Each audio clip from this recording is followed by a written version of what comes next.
Excellences, Mesdames et Messieurs, les chefs d'État et de gouvernement,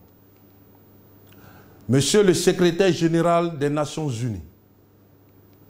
Mesdames et Messieurs les chefs de délégation,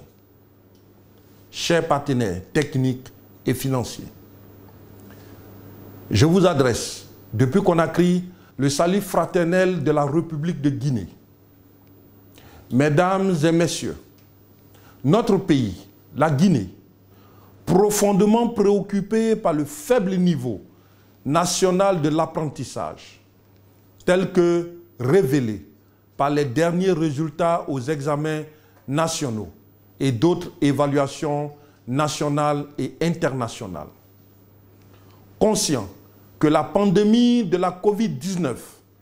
a eu un impact négatif sur la mise en œuvre des politiques éducatives nationales et les conditions d'enseignement et d'apprentissage à tous les niveaux, et a entraîné la fermeture totale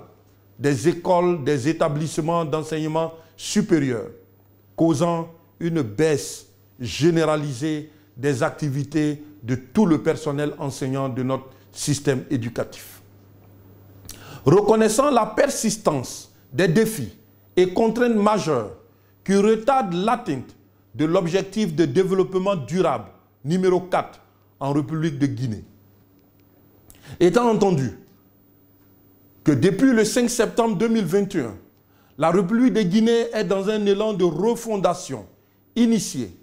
par le Comité national du Rassemblement pour le développement, CNRD, avec à sa tête le colonel Mamadi Doumbouya,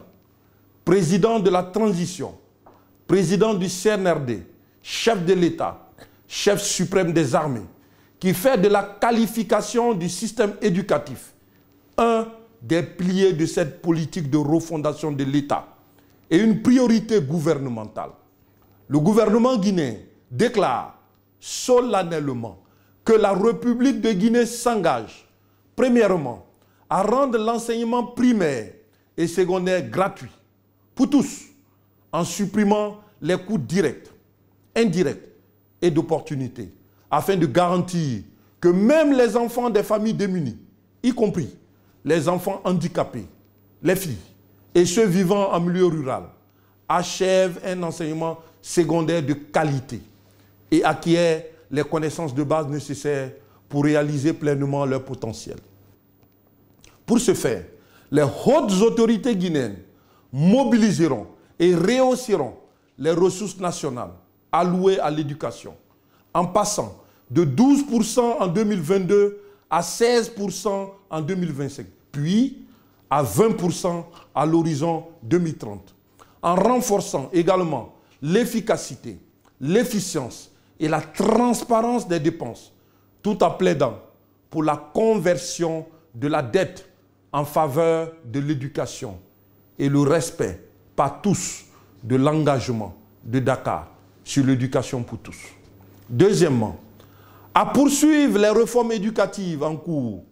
qui visent la mise en œuvre de programmes d'études basés sur le développement de l'ensemble des compétences nécessaires à la transformation sociale et économique, en collaboration avec le secteur privé, puis à assurer la pertinence. Il s'agit notamment des compétences de base, des compétences numériques et des compétences de vie transférables. Troisièmement, à mettre en place des systèmes d'apprentissage numérique inclusifs,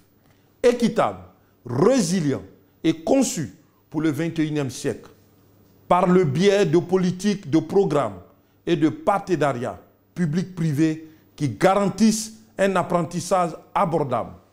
accessible, pratique et durable à tous les enfants en utilisant diverses modalités, notamment hors ligne, en ligne et mobile, et en s'appuyant sur des enseignants ayant des compétences et les aptitudes numériques requises. Enfin, quatrièmement, à transformer la profession enseignante en mettant en place des mesures pour la valorisation et la rendre attractive à travers un recrutement transparent et un plan de carrière axé sur l'obligation des résultats, la motivation et la rétention d'enseignants de qualité. Conakry, le 19 septembre 2022, je vous remercie.